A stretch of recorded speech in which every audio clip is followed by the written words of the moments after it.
So I have dealt with this transgender thing to where it has tore my family apart, and I don't believe that I'm the only one, right? So famous people have had this, and I wanted to go over that, and then I'm going to follow up with a conversation that I had today with my children who refuse to talk to me now because we disagree on pronouns and gender and transgender and all these other things that are not reality, that make a huge divide between us, and that either I agree or I'm going to be punished forever. So this is the same thing that J.K. Rowling dealt with. This is the same thing Elon Musk is dealing with his son. And so I think these are both advocates for the LGBT community. I mean, J.K. Rowling in Harry Potter said Dumbledore was gay. You know, one of the big main characters tried to give a voice to those people. And so that's, you know, amazing to me that she gets all this feedback because she disagrees with some of this gender politics stuff. So what did J.K. Rowling actually say? So when talking about menstruation, there was an article and she commented on it, and Rowling retweeted an op-ed piece that discussed, quote, people who menstruate, apparently taking issue with the fact that the story did not use the word women. Quote, people who menstruate, I'm sure there used to be a word for those people. Someone help me out. Woman? Wimpound? Woomud? She wrote. And this is her actual tweet. It's still up. She never took it down. And the initial tweet garnered a lot of backlash, but Rowling did not relent and wrote more about her views and in more detail. If sex isn't real, then there's no same-sex attraction. If sex isn't real, the lived reality of women globally is erased. I know and love trans people, but erasing the concept of sex removes the ability of many to meaningfully discuss their lives. It isn't hate speak. It is hate to speak the truth, she tweeted. The idea that women like me, who've been empathetic to trans people for decades, feeling kinship because they're vulnerable in the same way as women, i.e. to make violence, quote, hate trans people. What's that? Nope. She tweeted, the idea that women like me who've been, got distracted there. To make violence, hate trans people because they think sex is real and have lived consequences is nonsense. She continued, I respect every trans person's right to live any way that they feel authentic and comfortable to them. I'd march with you if you were discriminated against on the basis of being trans. At the same time, my life has been shaped by being female. I do not believe it's hateful to say so. And this is her, tweets here. Now, and these are authentic. They're right on her page, on her Twitter. This is the real deal. And this is the backlash she got. So following that, she got a lot of backlash from stars in the movies that were made after her books, and trans activists and LGBT people worldwide, because she believes that sex is real, that gender is real, and that it's not a societal construct, that it's not something made up, that it's real. And you can see more and more about her struggle with these people.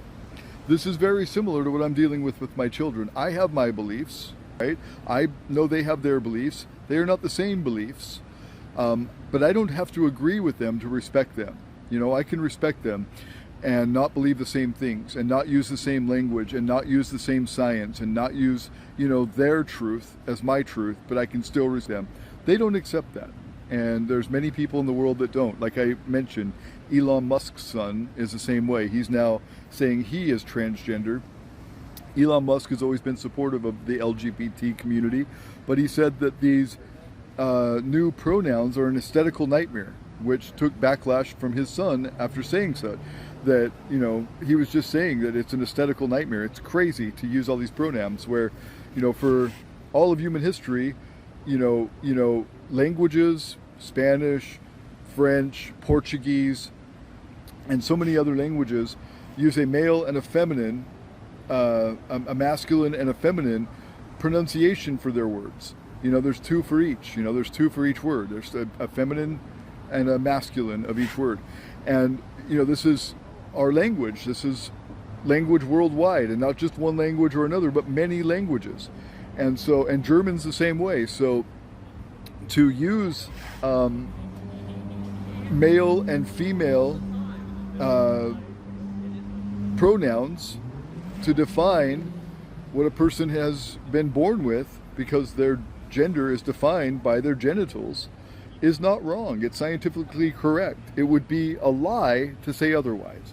It would be a lie for me to call a male by female pronouns. It would be a lie for me to call a female by male pronouns, because it's just not true. It's just not how it is.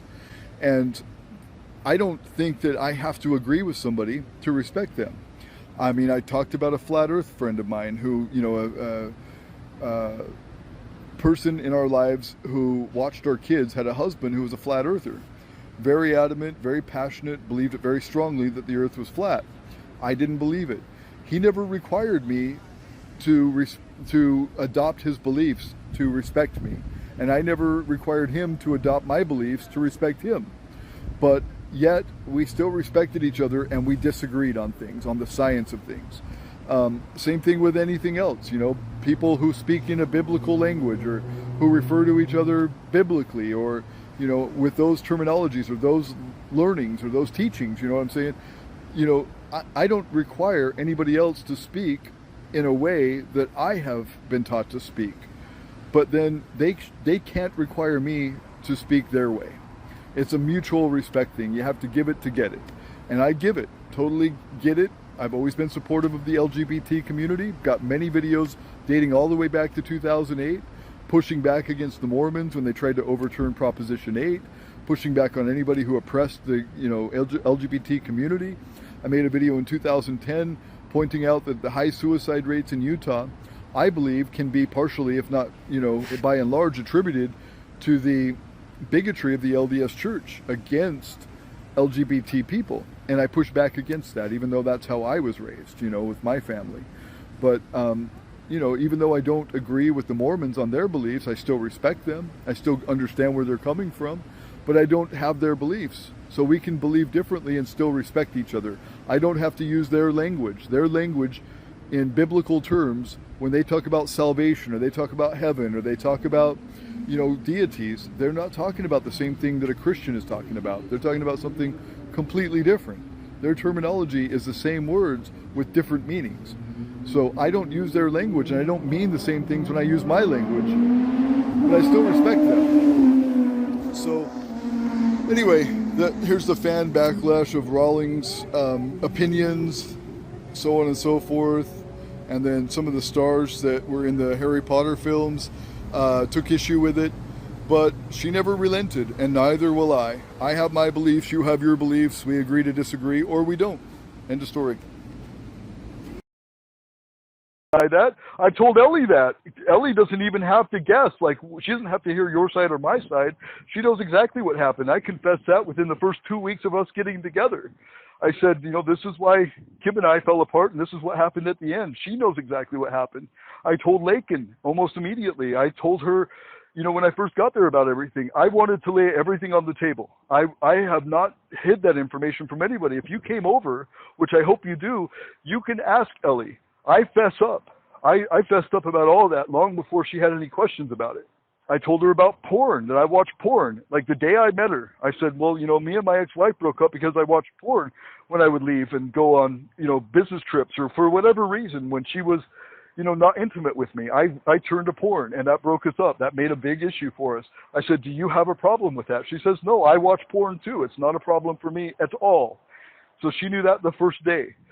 And I thought I told Mom when I was in Louisiana watching porn. I had a $90 porn bill 3 months before we got married when I was in Louisiana, and I told her about it. I told the other guys are watching really gross stuff. Okay, but I'm just saying I'm upfront about all of it. I try to be. And in the times where there's gaps in my memory, I try to have a recording or some sort of, reference point so that maybe if I'm wrong, I can admit it, or if I'm right, then I can at least straighten it out so people don't have to have hurt feelings for no good reason.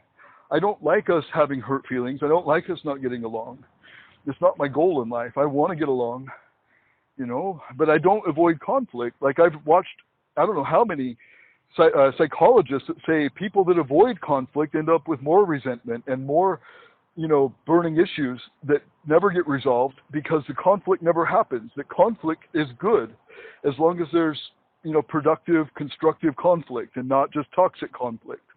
But I like to have a discussion, a well thought and, peaceful discussion if possible. And if not possible, still, the psychologists say even the yelling match is good as long as the issues are getting sorted out, but keeping them, away from conflict, keeping those issues under your cap and not dealing with them is what creates resentment and hurt feelings and things that never ever die. Like that's what the toxicity comes from, is avoiding conflict. So I don't like to avoid conflict, but I don't like to have it either. Like nobody likes conflict. I don't know anybody who does. Maybe there are people, but I don't. I'm not looking forward to having conflict. I don't want to. I want issues to be worked out. I want our country to go in a good direction and not fall apart. I'm active in politics for that reason, because I think there's a lot of problems that we need to sort out in politics and in our nation and in the police union and everything else. Like there's a lot of things that need to be sorted out, and not talking about it, makes it worse, I think, if we don't talk about it. So I've always engaged you when you've had a conflict, when you've had a problem, or when you've had a political ideology that you want to tell me about. I engage you and I try to discuss it civilly and thoughtfully. And that's when, you tag me on Facebook and you're like, well, this politic issue or this politic issue, and then you tag me and then I respond to you. I mean, I don't think I'm giving you toxic or cruel or undeserved responses. I think I'm giving you thoughtful responses because I think we have issues to work out, whether it's between you and me or whether it's just a difference of opinion. I think we can make efforts. I've said I could change with the facts if the facts are on the side of the truth that you're proposing. If like I said, I've changed in the past. I was dead against Christianity. I persecuted the idea of Christianity, not Christians in general, but I would make ridicule of Christianity for most of my childhood up until I was like 21 years old.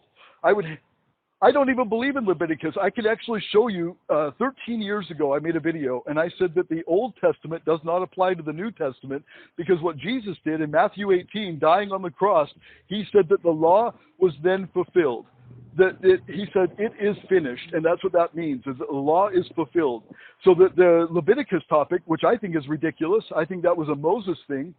In fact, I've said that probably for longer than 13 years, but I have a video of it 13 years ago where I said that I don't believe Leviticus or Numbers or Kings or any of those things have anything to do with my salvation or anybody else's salvation, because that was the law.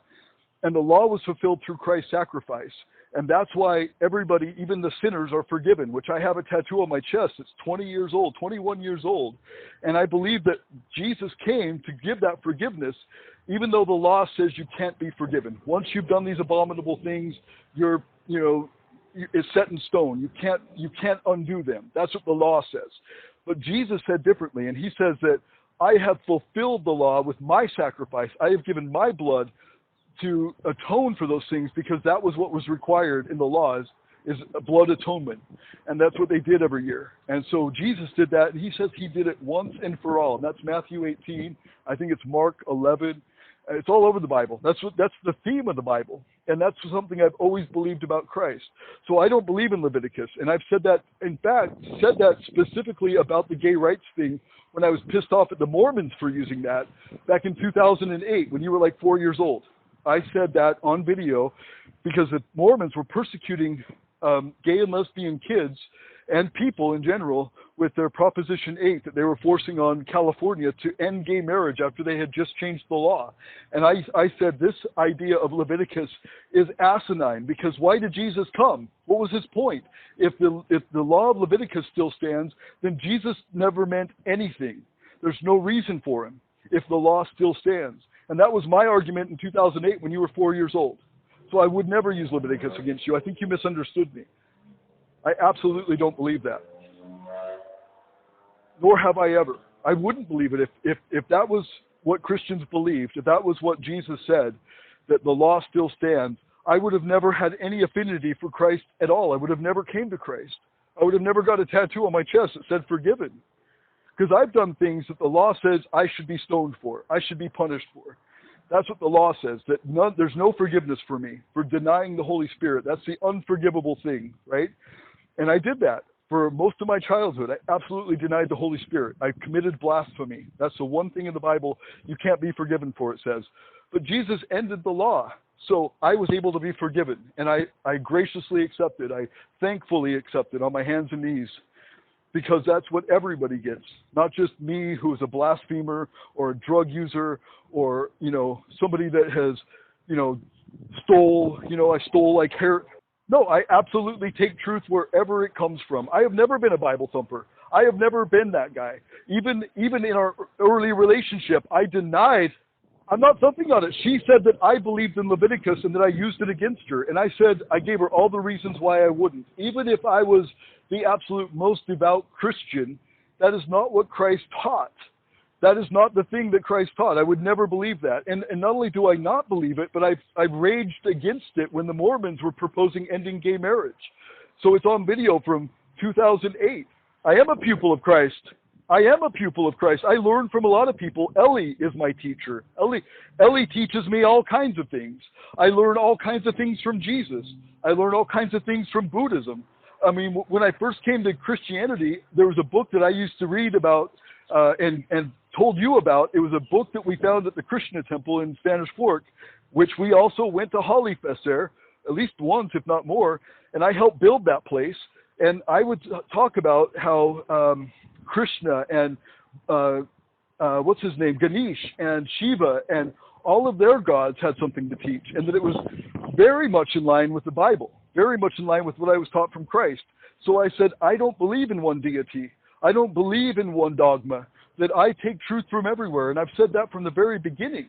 The thing that caught me the most was Christianity, because when I was down and out and I had no hope for anything, it was only Christians that came in and blessed me and loved me and strengthened me. There was no Satan worshipers. There was no atheists.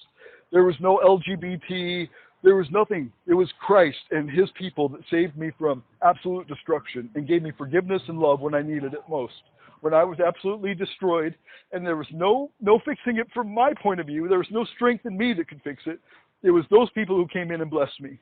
So I felt the love of Christ, and I felt and then when I was on,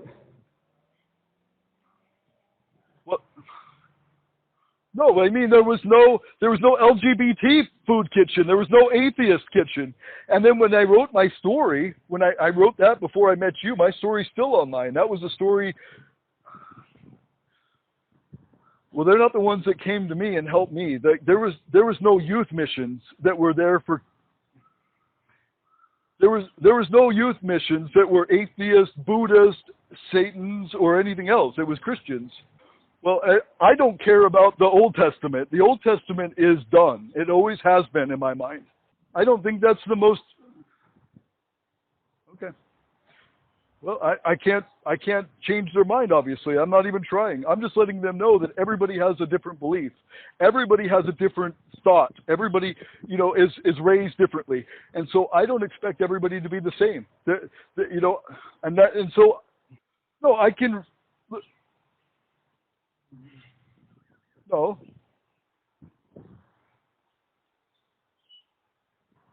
I've tried in the past, but as soon as there's any kind of slip up, there's hard persecution. No. Okay. What I see. Okay, and I would respect that. Okay. No. I would disagree, because what I have saw, what Ellie has saw, and what has happened in our household is that if I slip up, they think that I'm attacking, and they stomp off, and then they won't talk to me for several hours. So it's hard punishment. It's like it's instant too. It's not like I didn't try or that I meant to. It's that I said her, and it was like just my speech. Just because everybody I talk to, 99.9% of the people I talk to, use my same language. And there's very few people in my life that use the language that Jenny and Constance use. So I'm used to saying her for biological females. I'm used to saying him for biological males. And so,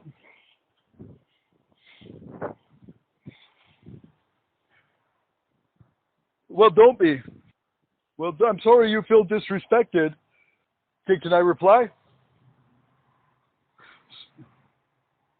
Okay, well, and thank you for that, because I rarely get a word in edgewise. Like the last two phone calls, I was barely able to say anything, because anything I said, I got shouted down with multiple people. But here's my point, is that there is no echo chamber for me. My girlfriend, who maybe someday I'll marry, I mean, I haven't proposed, there's no plans yet, but maybe someday I'll be in her life forever. And she was married to a woman 2 years ago. And I would say at least 40% of our friends are LGBT that we see on a regular basis. So I would say that there's no echo chamber for me. I've expanded my view. In fact, I'm talking about the people that I work with every day. The people that we're friends with, we hardly ever see because we're so far away from them. But they are in our lives, and I see them, you know, when we're able. Like when you become 30 years old or above, you don't have a lot of friends because you have work and you have bills to pay and you have travel to do and all that. And that's where I'm at. I don't have a lot of time for friends. I'm just saying the people that we love and care about, there's many of them, probably out of 10 friends that we see, that we regularly see, I would say 6 of them, probably 6, including Ellie herself, are LGBT. My girlfriend is LGBT. She was married to a woman. She's B. Because I agree to disagree. I don't necessarily have to so to respect them, I can accept that they believe differently to me. Just like I've said about flat earth. Just like Jessica Chabot's husband, who used to indoctrinate me with his flat earth stuff every time we talked.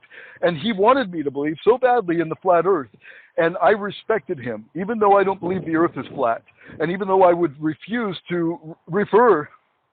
Well, as I've tried with you, I've tried with them. As I've tried with you, I've tried with them. And they realize that for 99.9% of my life, I haven't had that issue.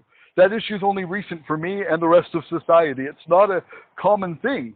So when I do try, they are happy that I try enough. And when I fail, maybe they will remind me. Usually they don't. They're just like, whatever. Like they're not so hyper about it. Like they're okay with their own identity, that they recognize they are who they are, and they don't have to have everybody's approval, and they don't have to have everybody on board with it. They can accept that other people believe differently. And so it makes sense. I don't know if they do. Maybe they do. But I've just got done admitting that I am brain damaged. So me having to remember things that I don't commonly use, like it's just like when I went to work. Okay, let me just explain this without interruption. I went to work in Portland. Okay, the reason I can't work is because of my disability. I have PTSD. The stress was a lot. It was overwhelming. I had to quit because I couldn't do it. I mean, that's why I'm disabled. So that's why I quit. You've asked me several times why I quit and why I couldn't do it and why I moved back. That's why. But when I was there, all the stuff that I used to do for Talis that I knew intimately, the things that I would say about this technical aspect or that technical aspect or this jargon or this acronym, when I was at work for POA, the stuff that I was supposed to remember, that I used to remember, I don't remember anymore. I was terrible at remembering the things and using the lingo that would make my customers confident in my ability. So it's not something that I can do, and it's not something that I try to hurt anybody with. It was my benefit if I was able to remember the things I was supposed to remember about my job. If I could have done it, I would have done it, but I wasn't able to do it. I am brain damaged, for fuck's sake. I really actually am. And so when I try to do it, when I go out of my way for the kids to do it, like there's no like appreciation for that. It's expected of me.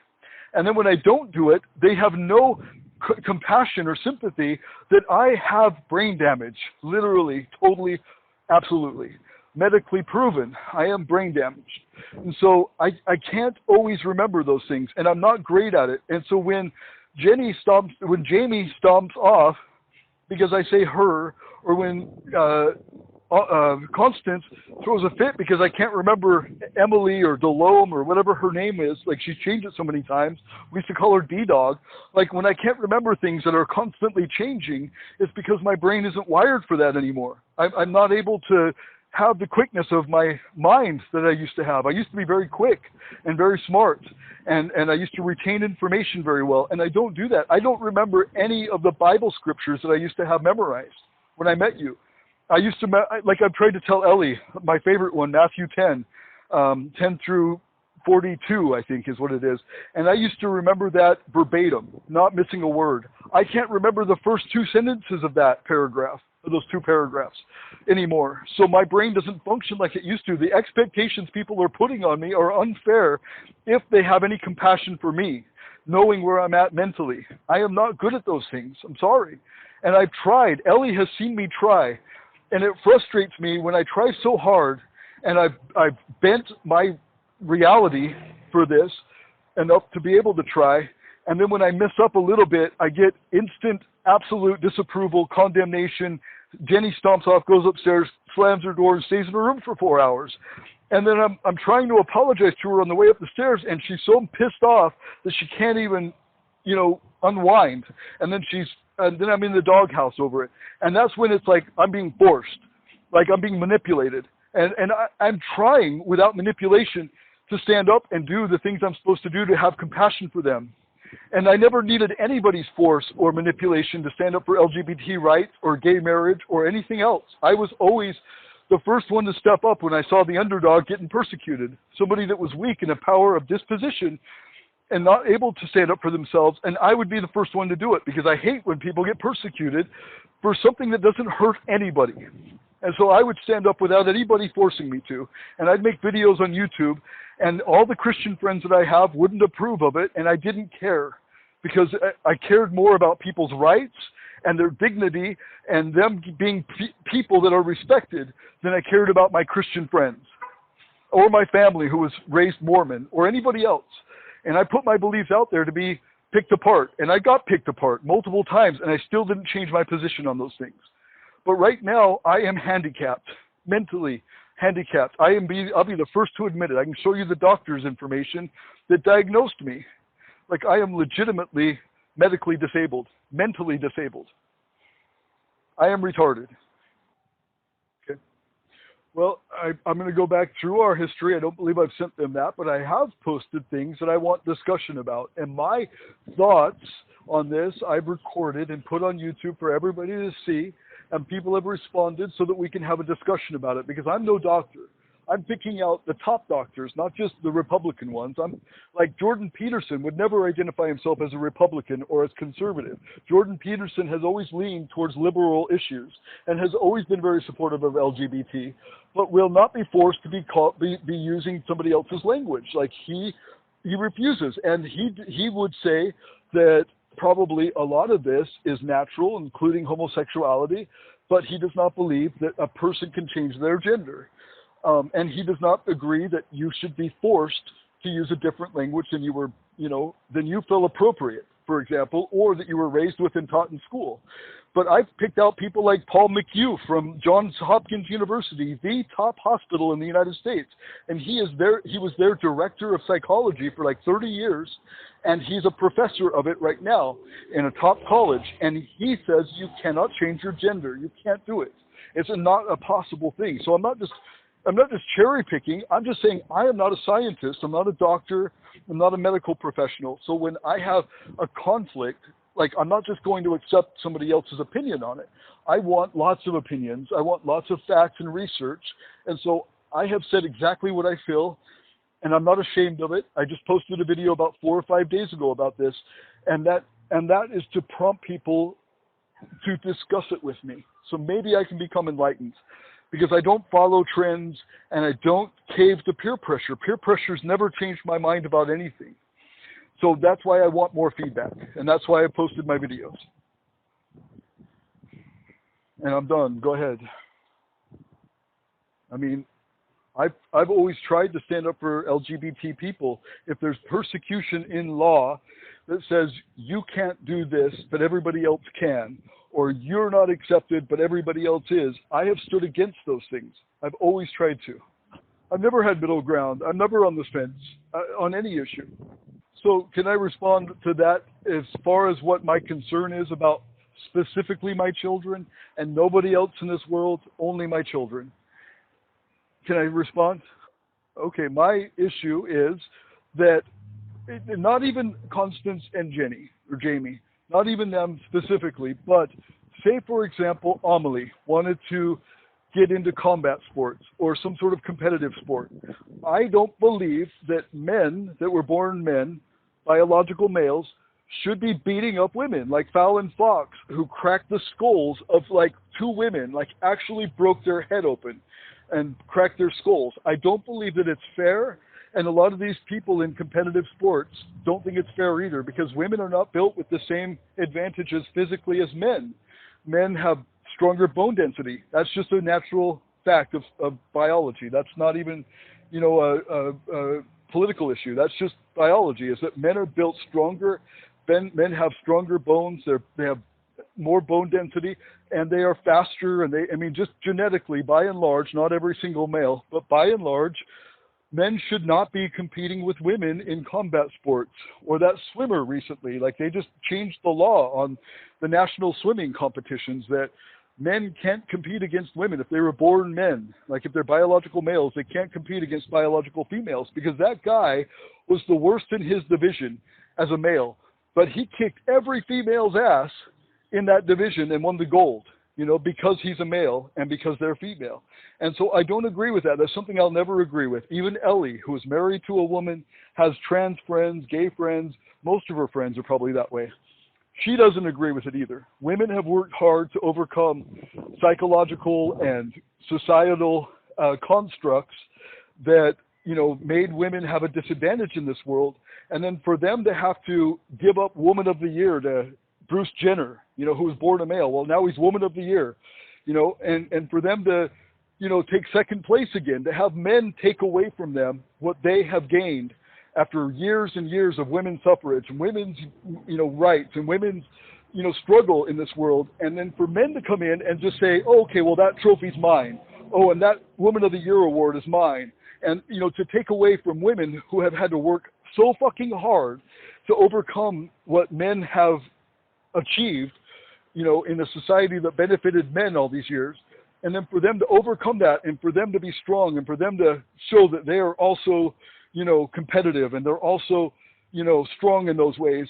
But then for them to have it taken from them by a man, because a man can just say one day, I'm a woman, and like South Park did a good one with, Strong Woman and Macho Man Randy Savage, showing like how they have this women's competition for women to lift weights and, compete in weightlifting and stuff. And then Macho Man Randy Savage comes in and he's like, oh, I'm Heather Swanson. I'm a woman. And then he kicks all their asses and takes all the trophies and nobody can compete with him. That's something that Ellie agrees with, that I agree with, that we both have in common. And even some of the trans friends they have are like, yeah, that's fucked up. So, I can't say that I'll ever agree with them 100%, but I respect that they feel like they're masculine females. And I'm not going to try to take that away from them. I don't oppose gay rights, and I don't oppose a lot of it. There's some things I do oppose. Mostly, I'm in favor of them having every bit of dignity and respect that I have or anybody else in society has. And I will fight for it. I'll put my reputation on the line for it. Long before they were born, I did. And I will always. But I just don't think that it's fair to take what women have gained and fought and struggled for away from them. Just because someone can all of a sudden say, well, I'm not a man anymore, I'm a woman. And that irritates me, and it irritates a lot of women. I'm just talking about when I post things. When I post things, I oppose a man claiming he's a woman and going in and cracking the skull of a woman in a combat sport. I disagree with that. There's a lot of things that I don't agree with, that I'll never agree with. But we can find other common ground. Like, yes, I absolutely stand up for and will always put my reputation on the line and risk everything to stand up for somebody who's being oppressed. And especially the LGBT people. There was a video I made in 2010 when we went down for that protest in Springville. And I protested marijuana rights and I got arrested for it. And while I was there, I talked about the oppression of Mormonism, and I talked about why Utah has a very high suicide rate. And I said it's because I believe, maybe I'm not right, maybe there's evidence against my belief, but I believed that the Mormon stand against gay and homosexual rights is causing people a horrible self-image and, you know, a really horrible depression that they end up killing themselves. And I made that video in 2010, and I stood up against the Mormons then about it, and I've stood up against it recently about it. I've stood up against that kind of oppression my whole life. So we have common ground. It's just we don't agree on everything. And I don't believe we have to agree on everything for me to respect them. I do respect them, but there's some things I don't agree with. I will never agree with a man competing against a woman in combat sports claiming that he's a woman. I will never accept that. That's something that we're going to have to disagree on.